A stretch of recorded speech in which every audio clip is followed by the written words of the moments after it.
Students, हम discuss करेंगे IR के करंट अफेयर्स के बारे में। आईआर के करंट अफेयर्स जो कि न्यूज़ के अंदर थे 1 जनवरी टू 10 जनवरी के दौरान में, और हमारे यूपीएससी के एग्ज़ाम के पर्सपेक्टिव से इम्पोर्टेंट हैं। तो उन टॉपिक्स को हम यहाँ पे डिस्कस करेंगे। स्टूडेंट, डिस्कशन को स्टार्ट करते हैं। फर्स्ट जो टॉपिक है वो है इंडिया और यमन के रिलेशन। इंडिया और यमन के जो रिलेशन है वो हिस्टोरिकल रिलेशन है। एंशिएंट एंड मेडिवल हिस्ट्री का जो समय है उस दौरान में भी जो वेस्ट एशिया के कंट्रीज हैं उनके साथ में आपको जो कनेक्टिविटी है ट्रेड के थ्रू देखने के लिए मिलेगा। मानसून विंड्स को यूज़ करते हुए वहाँ से काफ़ी सारे जो ट्रेडर हैं वो इंडिया के लिए विजिट किया करते थे। बट आप देखिए कि प्रेजेंट समय में जो हिस्टोरिकल रिलेशन है वो क्यों न्यूज़ के अंदर हैं। एक इंडियन ओरिजिन का वुमेन है जिनको कि डेथ सेंटेंस वो अनाउंस किया गया यमन के वहाँ पे। यमन का जो मैक्सिमम एरिया है वहाँ पे होती रेबल्स का जो डोमिनेशन है उन्हीं का रूल आपको देखने के लिए मिलता है। और इंडिया का किसी भी ऐसे इंसर्जेंट ऑर्गेनाइजेशन जिनके द्वारा वायलेंस को स्प्रेड किया जाता है या टेररिज्म की एक्टिविटीज़ को कैरी आउट किया जाता है, उनके साथ में जो डिप्लोमेटिक इंगेजमेंट है वो आपको नहीं देखने के लिए मिलेगा। तो आप देखिए कि ये जो केस है वो न्यूज़ के अंदर में था, इसी वजह से इंडिया और यमन के जो रिलेशन हैं वो न्यूज़ में थे। सेकंड, आप देखिएगा इस केस के रिगार्डिंग में जो होती रेबल ग्रुप्स हैं जिनके साथ में जिन कंट्रीज़ का अच्छा वहाँ पे सपोर्ट है या जिनका अच्छा डिप्लोमेटिक इंगेजमेंट है, उन कंट्रीज से भी इंडिया के द्वारा जो सपोर्ट है वो मांगा गया है इस केस के रिगार्डिंग में। हम यहाँ पे डिस्कस करेंगे इंडिया और यमन के जो हिस्टोरिकल रिलेशन हैं उनके बारे में। स्टूडेंट, जब मॉडर्न इंडियन हिस्ट्री को हम रीड करते हैं तो मॉडर्न इंडियन हिस्ट्री के दौरान में आप देखिए कि यमन का जब इंडिपेंडेंस है ब्रिटिश अथॉरिटीज़ से, तो उसको सपोर्ट है वो प्रोवाइड किया गया था इंडियंस के द्वारा। इनिशियल पार्ट के अंदर में मॉडर्न इंडियन हिस्ट्री का जो इनिशियल पार्ट है उस दौरान में आप देखिए कि यमन का जो सदर्न पार्ट है वहाँ पे ब्रिटिश अथॉरिटीज़ का जो रूल है वो हुआ करता था, और इस पार्ट को जो बॉम्बे प्रेसिडेंसी है उसी के अंडर में रखा गया था। हमारे यहाँ पे जो डिफरेंट काइंड ऑफ प्रेसिडेंसी हैं उनको क्रिएट किया गया था, जैसे कि कलकत्ता का जो प्रेसिडेंसी है या बंगाल प्रेसिडेंसी। सदर्न पार्ट के अंदर में मद्रास प्रेसिडेंसी हुआ करता था। बॉम्बे प्रेसिडेंसी आपको वेस्टर्न पार्ट के अंदर देखने के लिए मिलता है।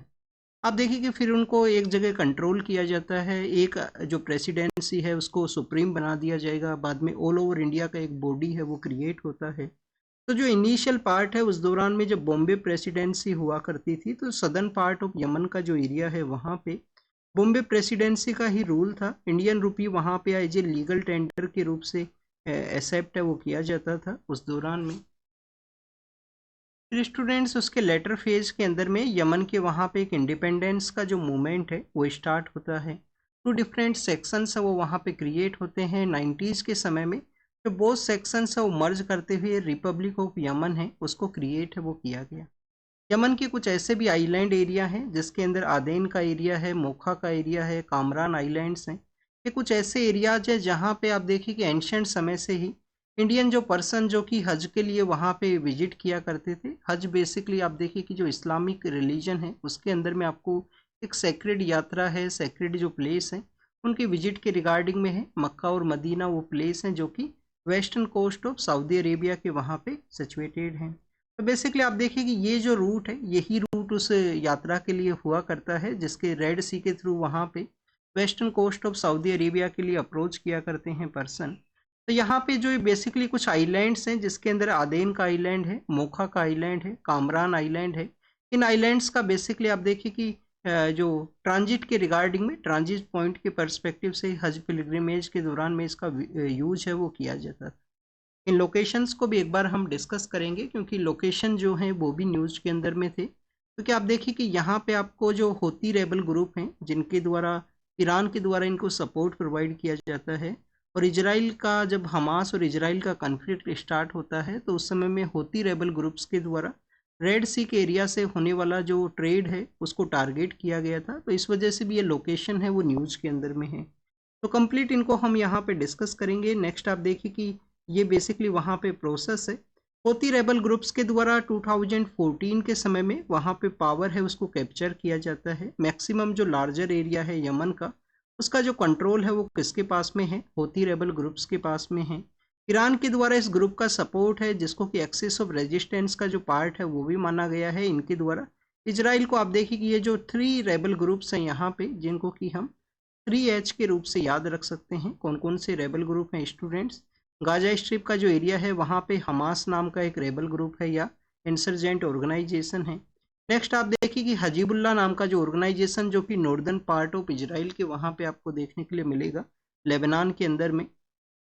और स्टूडेंट्स होती जो रेबल ग्रुप हैं जो कहाँ पे हैं, वो यमन के अंदर में है, रेड सी के एरिया के अंदर में। तो आप देखिए कि 3 रेबल ग्रुप्स हैं जिनको सपोर्ट प्रोवाइड किया जाता है ईरान के द्वारा, जो इजराइल के अगेंस्ट में अपना जो एक्टिविटीज़ है उनको कैरी आउट करते हैं। पार्ट है एक्सिस ऑफ रेजिस्टेंस का।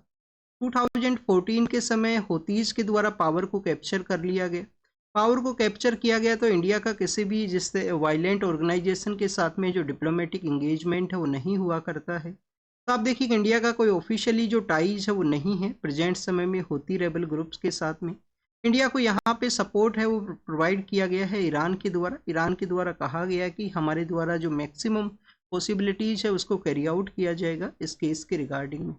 अब हमारे एग्जाम के पर्पज़ से एक तो आप देखिए कि इसका हिस्टोरिकल जो रिलेशन है वो हमने रीड किया कि एंशंट समय से ही ट्रेड के रिगार्डिंग में इसके जो आइलैंड्स हैं उनको यूज़ किया जाता था। नेक्स्ट आप देखिए कि बॉम्बे प्रेसिडेंसी के अंडर में है ये, तो काफ़ी सारे एरियाज़ के अंदर जो ट्रेड है वो भी हुआ करता है इंडिया और यमन का।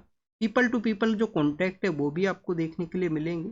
सेकेंड आप देखिए कि यहाँ पे जो प्रेजेंट कंटेक्स्ट के अंदर में जो डेवलपमेंट हुआ है, इंडियन गवर्नमेंट के द्वारा ऑपरेशन राहत है उसको लॉन्च किया गया था जब होतीज के द्वारा पावर को कैप्चर किया गया वहाँ पे। तो 2015 के समय एक ऑपरेशन राहत है वो लॉन्च होता है इंडियन अथॉरिटीज़ के द्वारा अपने जो लोग हैं उनको रेस्क्यू करने के रिगार्डिंग में।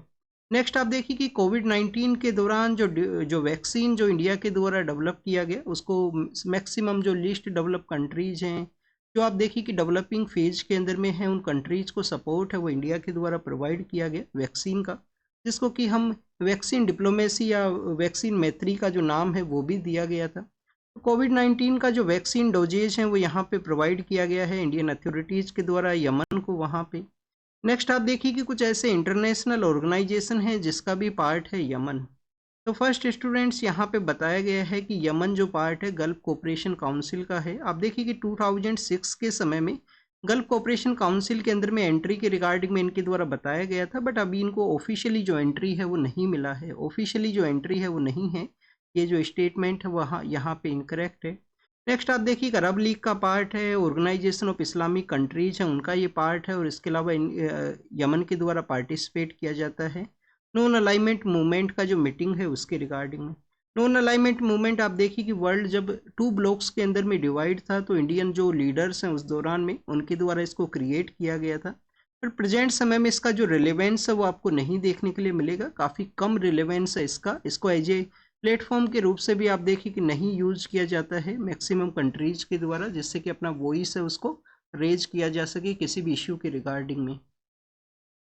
यमन के बारे में एक और आपको यहाँ पे इंफॉर्मेशन होना चाहिए। एक तो आप देखिए कि मैक्सिमम जो अरब कंट्रीज हैं वो आपको काफ़ी ज़्यादा प्रोस्परस देखने के लिए मिलते हैं। इंडियन पर्सनस का वहाँ पे विजिट किया जाता है एज ए वर्क के रिगार्डिंग में, और रेमिटेंस के रूप से इंडियन जो पर्सनस है वो पैसा है जो सेंड किया करते हैं।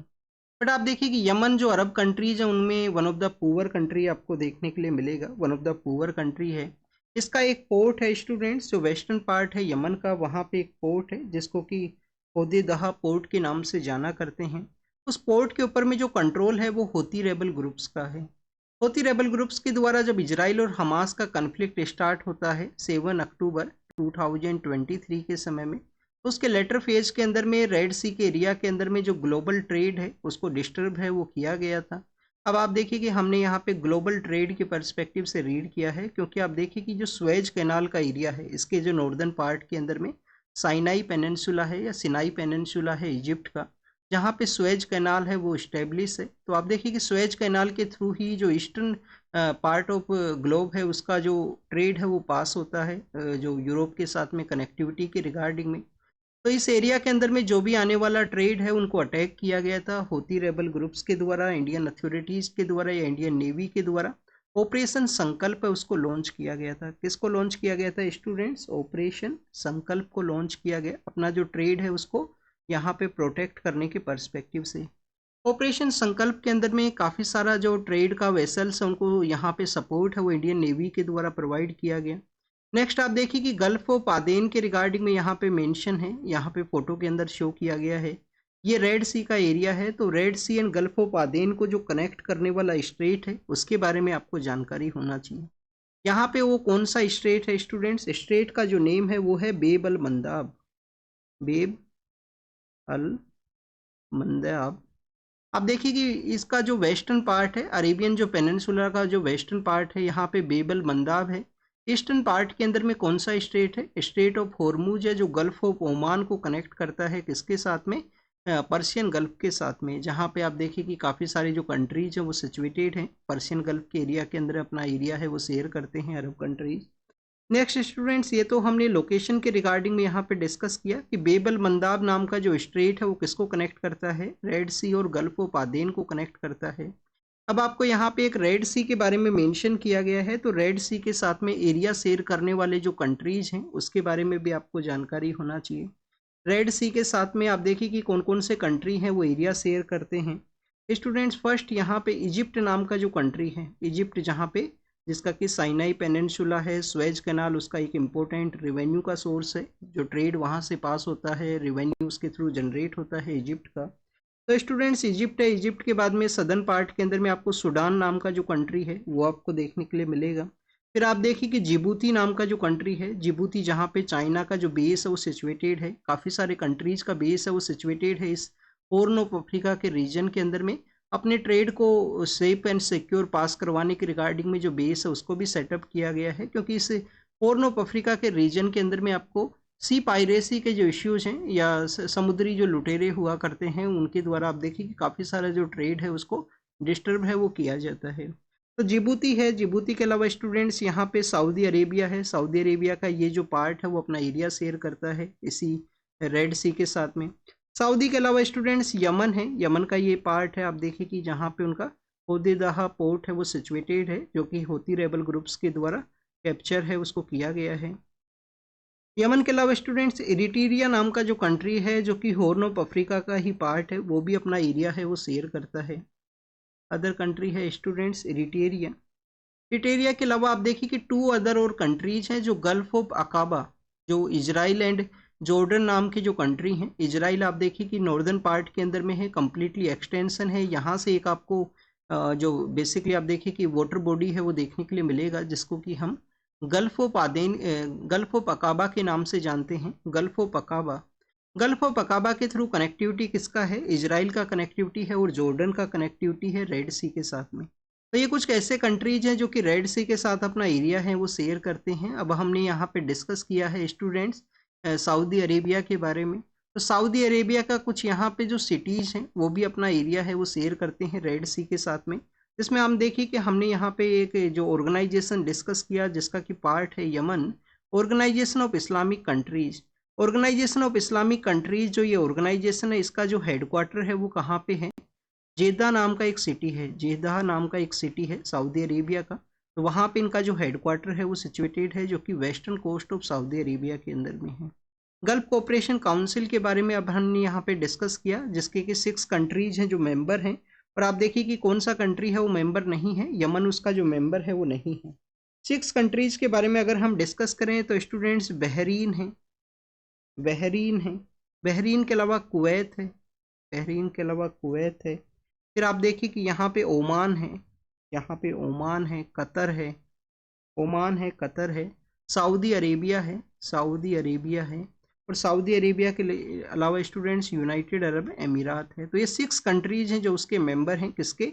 गल्फ कोऑपरेशन काउंसिल के। कब इसको सेटअप किया गया था गल्फ कोऑपरेशन काउंसिल को? 1981 के समय इसको सेटअप किया गया था। हेडक्वार्टर कहाँ पे है? सऊदी अरेबिया का जो कैपिटल है रियाद, वहीं पे ही इसका जो हेडक्वार्टर है वो है। तो ये जो स्टेटमेंट है वो इनकरेक्ट है कि ये मेंबर नहीं है गल्फ कोऑपरेशन काउंसिल का। नेक्स्ट स्टूडेंट्स, नेक्स्ट टॉपिक के रिगार्डिंग में अगर हम डिस्कस करें तो यूनाइटेड नेशन सिक्योरिटी काउंसिल है वो न्यूज़ के अंदर में है। One of the important body है स्टूडेंट्स, यूएन का one of the important body है यूनाइटेड नेशन सिक्योरिटी काउंसिल। अभी रिसेंटली न्यूज़ में इस वजह से है कि पाकिस्तान का जो नॉन परमानेंट मेंबर के बेसिस पे 2 ईयर का जो टेन्योर है वो स्टार्ट हुआ है। इसी वजह से ये जो ऑर्गेनाइजेशन है वो न्यूज़ के अंदर में है। जब यूएन को सेटअप किया गया था तो कुछ 6 प्रिंसिपल ऑर्गेनाइजेशन है वो भी सेटअप हुए थे यूएन के। तो उसी के अंदर में one of the 6 principal organisation है, उसका ये पार्ट है यूनाइटेड नेशन सिक्योरिटी काउंसिल। तो स्टूडेंट्स यूएन के जो 6 प्रिंसिपल ऑर्गेनाइजेशन है उसके रिगार्डिंग में अगर हम डिस्कस करें, 1945 के समय after the world war second के बाद में यूएन है, यूनाइटेड नेशन है, उसका सेटअप किया गया। वर्ल्ड वॉर के बाद में जो लीग ऑफ नेशन जो क्रिएट हुआ था उसके फेलियर की वजह से आपको आप देखिए कि सेकेंड वर्ल्ड वॉर का सिचुएशन क्रिएट होता है। उसके लेटर फेज के अंदर एक ऑर्गेनाइजेशन है जिसको बनाया गया यूएन, और उसके कुछ 6 प्रिंसिपल ऑर्गेनाइजेशन है उनको भी उस समय सेटअप है वो किया गया था। तो स्टूडेंट्स जो 6 प्रिंसिपल ऑर्गेनाइजेशन है वो कौन कौन से हैं? एक तो आप देखिए कि यूएन का 6 प्रिंसिपल ऑर्गेनाइजेशन का पार्ट है United nation general assembly, United nation general assembly है। सेकंड यहाँ पे पार्ट है United Nation Security council, second part यही बॉडी है जिसको हम आज डिस्कस करेंगे। फिर आप देखिए कि इंटरनेशनल कोर्ट ऑफ जस्टिस है जो कहाँ पे सिचुएटेड है स्टूडेंट्स, हेग के अंदर सिचुएटेड है। ओनली 6 प्रिंसिपल ऑर्गेनाइजेशन के अंदर में ओनली ऑर्गेनाइजेशन है जिसका हेडक्वार्टर आउटसाइड द न्यूयॉर्क या outside the United state of America के अलावा जो बाहर सिचुएटेड है। थर्ड अगर हम डिस्कस करें स्टूडेंट्स, यूएन का जो सेक्रेटरीट है, यूएन का सेक्रेटरीट है यहाँ पे। फोर्थ आप देखिए कि फोर्थ ऑर्गेनाइजेशन। फिफ्थ आप देखिए कि UN economic and social council है, यूएन का जो इकोनॉमिक एंड सोशल काउंसिल है। इसके अलावा स्टूडेंट्स यहाँ पे यूएन ट्रस्टशिप है जो प्रेजेंट समय में डिसकंटिन्यूस है, उसका मीटिंग है वो नहीं कंडक्ट है वो होता है। तो यूएन ट्रस्टशिप है, इकोनॉमिक एंड सोशल काउंसिल है, यूएन सेक्रेटरीट है, United nation general assembly, security council और इंटरनेशनल कोर्ट ऑफ जस्टिस, ये 6 प्रिंसिपल ऑर्गेनाइजेशन है। अभी न्यूज़ के अंदर कौन सा है? सिक्योरिटी काउंसिल है। क्यों है न्यूज़ के अंदर में? क्योंकि पाकिस्तान का जो टेन्योर है वो स्टार्ट हुआ है, 2 ईयर का यहाँ पे टेन्योर है वो हुआ करता है। तो one of the 6 principal organisation जिसका रेस्पॉन्सिबिलिटी क्या है? इंटरनेशनल पीस एंड सिक्योरिटी को मेंटेन करना। ओनली यूएन का ऐसा बॉडी है जिसका कोई भी यहाँ पे रिजोल्यूशन है वो बाइंडिंग आपको देखने के लिए मिलेगा मेंबर स्टेट्स के ऊपर में। मेंबर स्टेट्स कौन कौन से हैं? सभी कंट्रीज जिसके मेंबर्स हैं बेसिकली, जो कि यूएन का पार्ट है इन 6 प्रिंसिपल ऑर्गेनाइजेशंस के। तो आप देखिए कि मेंबर स्टेट्स के ऊपर रिजोल्यूशन है वो बाइंडिंग होता है इंटरनेशनल पीस एंड सिक्योरिटी के रिगार्डिंग में। तो बेसिकली स्टूडेंट्स यहाँ पे कुछ रिजोल्यूशंस भी आपको पता होना चाहिए। काफ़ी बार हम यूनाइटेड नेशन सिक्योरिटी काउंसिल का एक रिजोल्यूशन है 1267 उसको रीड करते हैं, जो कि इंटरनेशनल टेररिस्ट का जो डेजिग्नेशन है या कोई थ्रेट है किसी ऑर्गेनाइजेशन से अदर कंट्रीज को, तो आप देखिए कि UN United Nation Security council के इस रिजोल्यूशन के थ्रू वहाँ पे जो टेररिस्ट है उसको डिक्लेयर किया जाता है। नेक्स्ट स्टूडेंट्स अगर हम इस ऑर्गेनाइजेशन का जो स्ट्रक्चर के बारे में डिस्कस करें तो 5 इसके परमानेंट मेंबर हैं। 5 परमानेंट मेंबर्स हैं वो कौन कौन से हैं? तो ये तो आपको बेसिकली जो जिनको कि हम वीटो पावर मेंबर्स के नाम से भी जाना करते हैं। स्टूडेंट्स वीटो पावर मेंबर्स हैं यहाँ पे यूनाइटेड स्टेट ऑफ अमेरिका है, यूके है, यूके के अलावा फ्रांस है, फ्रांस के अलावा रसिया है और चाइना है। फ्रांस है, रसिया है और चाइना है, यूएसए एंड यूके है। तो 5 परमानेंट मेंबर हैं। 10 यहाँ पे नॉन परमानेंट मेंबर हैं जो कि रीजनल बेसिस पे इलेक्ट होते हैं इलेक्शन प्रोसेस के थ्रू में, और 2 ईयर का उनका टेन्योर है वो आपको देखने के लिए मिलेगा। अभी रिसेंटली कुछ कंट्रीज हैं जिनको कि यहाँ पे जिनका कि टेन्योर है वो स्टार्ट हुआ है। तो आप देखिए कि पाकिस्तान का जो टेन्योर है वो भी स्टार्ट हुआ है यहाँ पे। और ये जो समय समय पे जो इसके जो नंबर्स हैं वो चेंज होंगे। 5 कंट्रीज हैं वो उनका जो टेन्योर है वो एंड होता है, 5 न्यू कंट्रीज है वो वहाँ पे इलेक्ट होंगे इलेक्शन प्रोसेस के थ्रू में। नेक्स्ट अगर हम बात करें, इंडिया का एक डिमांड आपको देखने के लिए मिलेगा कि यूनाइटेड नेशन सिक्योरिटी काउंसिल है उसको रिफॉर्म है वो किया जाए। इंडिया का एक डिमांड है समय समय पे कि अब जो ग्लोबल स्ट्रक्चर है वो चेंज हो चुका है, ग्लोबल डिमांड्स है वो डिफरेंट हैं। ग्लोबल साउथ की जो कंट्रीज हैं उनको भी जो रिप्रेजेंटेशन है वो प्रोवाइड किया जाए यूनाइटेड नेशन सिक्योरिटी काउंसिल के वहाँ पे। तो इंडिया के द्वारा काफ़ी बार यूएन रिफॉर्म्स का जो डिमांड है, यूनाइटेड नेशन सिक्योरिटी काउंसिल का जो रिफॉर्म का जो डिमांड है उसके रिगार्डिंग में जो मूवमेंट्स है या समय हर एक प्लेटफॉर्म के ऊपर इस वॉइस को रेज है वो किया जाता है। बट यहाँ पे जो कंसर्निंग है कुछ एडिटोरियल्स हैं जो लिखे गए थे पाकिस्तान के द्वारा, जिस तरीके से जो सिक्योरिटी काउंसिल को जब ज्वाइन किया गया है मेंबर के रूप से, तो आप देखिए उसके अंदर में जो एडिटोरियल्स है उसके अंदर में एक तो जो अरिया फॉर्मूला है यहाँ पे जो मेंबर स्टेट्स हुआ करते हैं उनका इनफॉर्मल मीटिंग है वो भी हुआ सकता है, उसके रिगार्डिंग में किसी तरीके का रिजोल्यूशन है या ऑफिशियली आप देखिए कि उसके रिगार्डिंग में जो अनाउंसमेंट है उसका ज़रूरत नहीं है। तो इसके रिगार्डिंग में कंसर्न था कि हो सकता है कि यहाँ पे एंटी इंडिया सेंटीमेंट्स के पर्सपेक्टिव से यूज किया जाए, इंडिया के अगेंस्ट में कुछ यूज किया जाए, एडिटोरियल के अंदर में बताया गया था। यूएन का पीस कीपिंग फोर्सेज हुआ करती हैं जहाँ पे हर एक कंट्री के द्वारा वॉलंटरी बेसिस पे जो अपना फोर्सेज है उनको डिप्लॉय किया जाता है। आप देखिए कि जो पीस कीपिंग फोर्सेज है उनका ड्रेस आपको ब्लू कलर का उनका जो कैप है वो देखने के लिए मिलता है, जिसको कि ब्लू हेलमेट के नाम से भी जाना करते हैं। काफ़ी बार इसको ब्लू हेलमेट का जो नाम है वो भी दिया जाता है। कंट्रीज़ के द्वारा सपोर्ट प्रोवाइड की जाती है, तो इनका जो जो वहाँ पे जो वर्क के रिगार्डिंग में जो मनी पे करना है वो भी आप देखिए कि उसी कंट्री का रिस्पॉन्सिबिलिटी है वो हुआ करता है। अब कुछ कंट्रीज़ के द्वारा यूनाइटेड नेशन सिक्योरिटी काउंसिल के अंदर रिफॉर्म के बारे में जो डिमांड किया गया है वो 4 कंट्रीज है जिनको कि हम G4 कंट्रीज के नाम से जाना करते हैं। अब ये 4 कंट्री कौन से हैं? 2 कंट्री तो आप देखिए कि एशिया का रीजन से ही है, इंडिया है, जापान है, जर्मनी है स्टूडेंट्स, यूरोप से जर्मनी है, और आप देखिए कि आपको जो ब्राज़ील है जो कि लैटिन अमेरिका से देखने के लिए मिलेगा। कुछ ऐसे कंट्रीज हैं जो इनके नाइबर हैं, इनके इन पावर से एक राइवलरी है वो रखते हैं, उनके द्वारा आप देखिए कि इसके अगेंस्ट में जिनके द्वारा G4 का जो एंट्री है यूनाइटेड नेशन सिक्योरिटी काउंसिल के अंदर में एज ए परमानेंट मेंबर का जो इनका डिमांड है उसको अपोज है वो किया जाएगा, जिसको कि हम काफ़ी बार कॉफ़ी क्लब के नाम से भी जाना करते हैं। ये जो कंट्रीज हैं उनको किसके नाम से जाना करते हैं? कॉफ़ी क्लब या यूनाइटिंग ऑफ कंसेंसस के नाम से। तो आप देखिए कि कौन कौन से कंट्री हैं।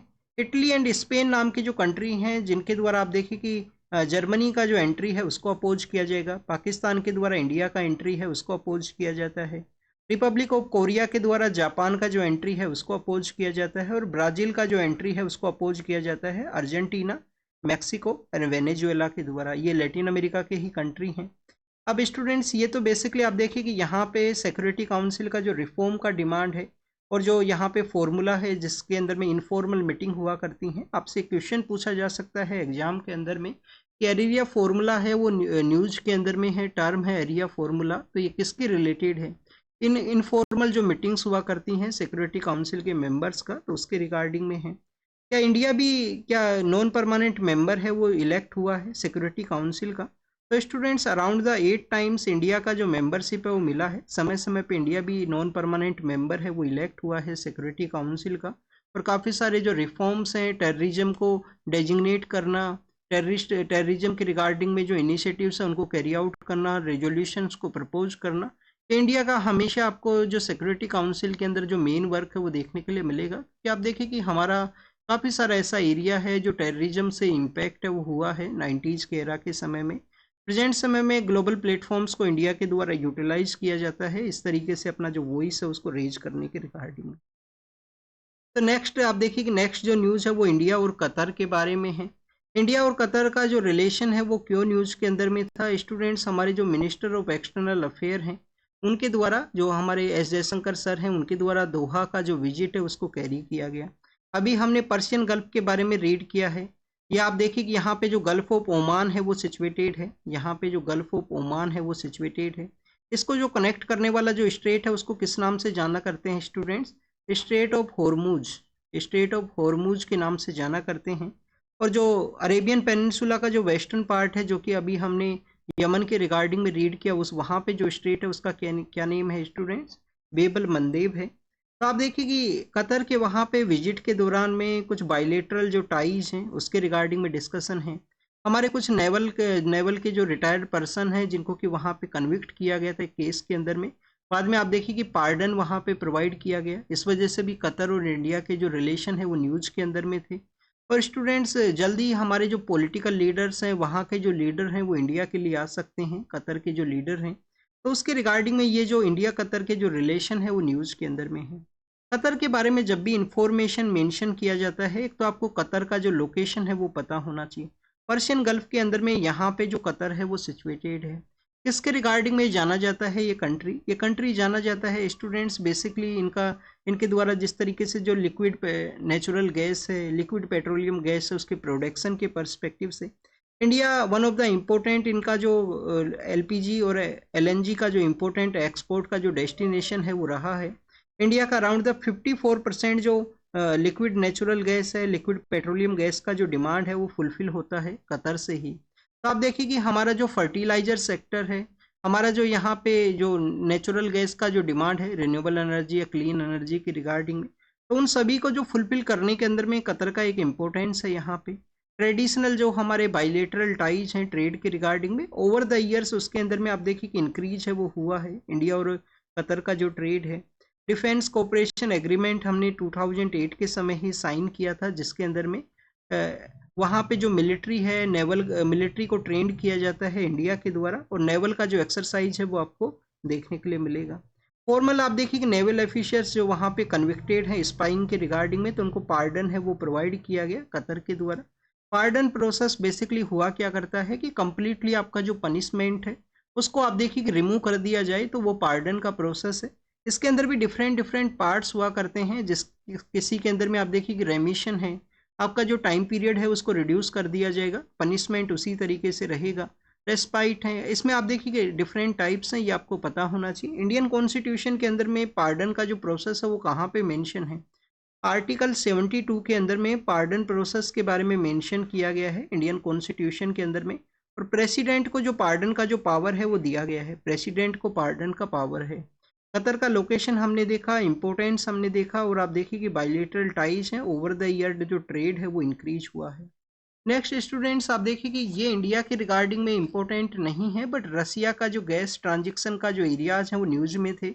अभी रिसेंटली जो रसिया का एक गैस ट्रांजेक्शन का जो लाइन है वो पास होता है यूक्रेन के थ्रू में, और यूक्रेन के द्वारा जो सप्लाई है उसको रोका गया है कि जो कि यूरोप के लिए सप्लाई होता है रसिया का जो गैस है। अब रसिया के बारे में हम यहाँ पे डिस्कस कर रहे हैं, तो फर्स्ट ऑफ ऑल आपको जो इन्फॉर्मेशन है वो ये होना चाहिए कि रसिया के अंदर में जो नेचुरल गैस का जो प्रोडक्शन है वो किस एरिया के अंदर हुआ करता है। स्टूडेंट्स रसिया का अगर आप मैप देखोगे, रसिया का अगर आप मैप देखोगे तो नॉर्दर्न पार्ट ऑफ रसिया का जो एरिया है, जो कि आप देखिए कि आर्कटिक सी के अंदर अपना एरिया शेयर करता है, या जो कारा सी है वहाँ पे आर्कटिक ओशियन के अंदर अपना एरिया शेयर करता है, या कारा सी का जो एरिया है उसके अंदर में। तो बेसिकली आप देखिए कि वो जो एरिया है जिसको कि यमाली रीजन या ओक्रुग रीजन के नाम से भी जाना करते हैं, तो वहाँ पे कुछ ऑटोनोमस एरियाज हैं जिसके अंदर में रसिया का जो इम्पोर्टेंट गैस फील्ड हैं जो सिचुएटेड हैं। इस एरिया को एक बार एटलास के अंदर में या गूगल करके ज़रूर से देख लेना, जो कि कारा सी का एरिया है जहाँ पे। और अगर हम बात करें स्टूडेंट्स कौन से ऐसे एरियाज हैं जहाँ पे आप देखिए कि, तो आप देखिए कि यमाल नीनेट्स नाम का एक जगह है जहाँ पे जो गैस फील्ड है जो आपको देखने के लिए मिलेगा। अब स्टूडेंट्स रसिया का इम्पोर्टेंस क्या है जो नेचुरल गैस है उसके रिगार्डिंग में, यूरोपियन यूनियन का जो डिमांड है, जिस तरीके से डिमांड है उसका जो 40% का जो आप देखिए कि गैस का जो डिमांड है उसको फुलफिल किया जाता है रसिया के ही द्वारा में। और ये डिफरेंट काइंड ऑफ पाइपलाइंस है, उसके पर्सपेक्टिव से एक आपको जो पाइपलाइन है वो बाल्टिक सी के थ्रू देखने के लिए मिलेगा। एक जो पाइपलाइन है वो आप देखिए कि बेलारूस और पोलैंड का जो एरिया है, बेलारूस और पोलैंड नाम के जो कंट्री हैं उनके थ्रू में है। अदर जो पाइपलाइन है वो यूक्रेन के थ्रू में है, और एक पाइपलाइन आपको ब्लैक सी के थ्रू जो टर्की और बुल्गारिया नाम के जो कंट्रीज हैं उसके थ्रू आपको देखने के लिए मिलेगा। तो स्टूडेंट्स ये जो पाइपलाइंस हैं 4 पाइपलाइन है, जिसके अंदर में आप देखिए कि रिसेंटली रसिया के द्वारा वहाँ पे जो बाल्टिक सी का जो पाइपलाइन है उसके अंदर में कुछ सैबोटेज की वजह से, जब से वॉर वहाँ पे स्टार्ट हुआ है तो सैबोटेज की वजह से वहाँ पे जो सप्लाई है वो रिड्यूस हुआ है। बेलारूस पोलैंड का जो पाइपलाइन है वहाँ पे भी कुछ डिस्प्यूट्स हैं, क्योंकि आप देखिए कि जो अदर कंट्रीज हैं जो डेवलप्ड कंट्रीज हैं उनके द्वारा रसिया के ऊपर जो सैंक्शंस वो लगा दिए गए थे कि यूएस डॉलर्स के अंदर में जो पेमेंट है वो नहीं हो सकता है, तो रूबल्स के अंदर पेमेंट के रिगार्डिंग में कुछ डिस्प्यूट्स हैं, तो वहाँ पे जो सप्लाई है वो रुका हुआ है। तो ये कुछ ऐसे रीजन्स है। अभी नॉर्वे के आप देखिए कि नॉर्वे एंड यूएस नाम के जो 2 कंट्री हैं उनके द्वारा यूरोपियन यूनियन का जो डिमांड है उसको फुलफिल किया गया है। इसका जो मैक्सिमम सप्लाई है रसिया का वो वहाँ पे स्टॉपेज है वो हुआ है। एग्जाम के पर्पज से आपको क्या इंपॉर्टेंट है, एक तो आपको बाल्टिक सी के एरिया के बारे में देखना है। यहाँ पे जो जिस एरिया से आप देखिए कि उनका जो ओक्रुग या यमाली नाम का जो रीजन है रसिया का, वहाँ उसको आपको देखना है अपने एटलास के अंदर में। नेक्स्ट अगर हम बात करें students US and Panama canal के बारे में है, यूएस एंड पनामा कैनाल है वो भी न्यूज़ के अंदर में था। ये एरिया न्यूज़ में क्यों किस वजह से था स्टूडेंट्स, यूएस के जो न्यू पॉलिटिकल लीडर हैं वहाँ पे जो प्रेसिडेंट है उनके द्वारा कहा गया कि जो पनामा कैनाल है जो किसके द्वारा डेवलप किया गया था, यूएसए के द्वारा ही डेवलप किया गया था, जिससे कि जो लैटिन अमेरिका है उसको एन सर्कल है वो ना करना पड़े ट्रेड के रिगार्डिंग में, और इस कैनाल के थ्रू में जो यूएस का ईस्टर्न पार्ट का जो ट्रेड है या अदर एरिया से जो ट्रेड है उसको कैरी आउट किया जा सके। अगर हम बात करें पनामा कैनाल के बारे में तो ये किसको कनेक्ट करता है स्टूडेंट्स, आप देखिए कि कैरेबियन सी का एरिया है उसको बेसिकली ये कनेक्ट करता है।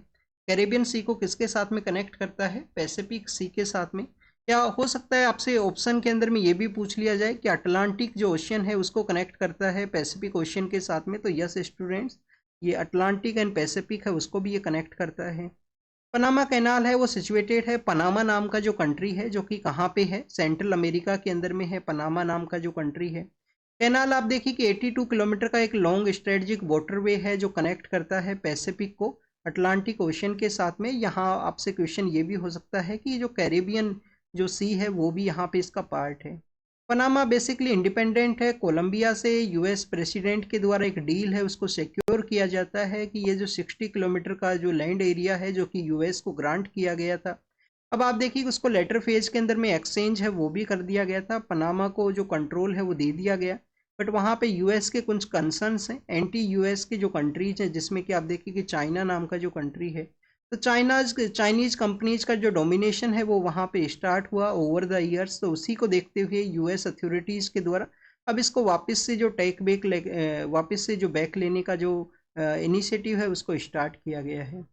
एग्जाम के पर्पज से इम्पोर्टेंट क्या है, सेंट्रल अमेरिका के जो कंट्रीज हैं उनका लोकेशन आपको ज़रूर से पता होना चाहिए कि सेंट्रल अमेरिका के कौन कौन से कंट्रीज हैं। काफ़ी बार वो न्यूज़ के अंदर में है, इलीगल माइग्रेशन की वजह से भी, पनामा कैनाल की वजह से भी वो न्यूज़ के अंदर हैं। तो स्टूडेंट्स अगर हम सेंट्रल अमेरिकन कंट्रीज़ के बारे में डिस्कस करें तो सपोज कीजिए ये यहाँ पे कोलंबिया है, सपोज कीजिए यहाँ पे जो कोलंबिया है वो सिचुएटेड है। कोलंबिया का जो नॉर्दर्न पार्ट है वो एक स्ट्रिप एरिया है जो कि पनामा कैनाल का एरिया है, एक स्ट्रिप एरिया है। पनामा है यहाँ पे जो पनामा नाम का जो कंट्री सिचुएटेड है। फिर आप देखिए कि कोस्टा रिका है, फिर स्टूडेंट्स कोस्टा रिका है। फिर निकारगुआ नाम का एक कंट्री है जो लास्ट ईयर न्यूज़ के अंदर में था। निकारगुआ नाम का जो कंट्री, काफ़ी सारे इंडियंस वहाँ पे जाने वाले थे और इलीगल जो माइग्रेशन है वो हो सकता था, उसको डिटेन कर लिया गया था फ्लाइट को। तो निकारगुआ के नॉर्दर्न पार्ट के अंदर में 2 कंट्री हैं, एक अल सल्वाडोर है जो कि वेस्टर्न कोस्ट के ऊपर में है, निकारगुआ के बाद में अल सल्वाडोर है, और ईस्टर्न पार्ट के अंदर में होंडुरास है। फिर आप देखिए कि ग्वाटेमाला है, बेलाइज नाम का जो कंट्री है वो भी सिचुएटेड है, और फिर नॉर्दर्न पार्ट के अंदर जो मैक्सिको है। तो इस तरीके से सेंट्रल अमेरिकन कंट्रीज हैं वो आपको ज़रूर से पता होना चाहिए। तो this is all the information 1 जनवरी से लेकर 10 जनवरी के जो आईआर के करंट अफेयर्स हैं उनको हमने डिस्कस किया है। अब आपके लिए यहाँ पे एक होमवर्क है। होमवर्क आपके लिए ये है कि हमने आर्टिकल 72 को डिस्कस किया।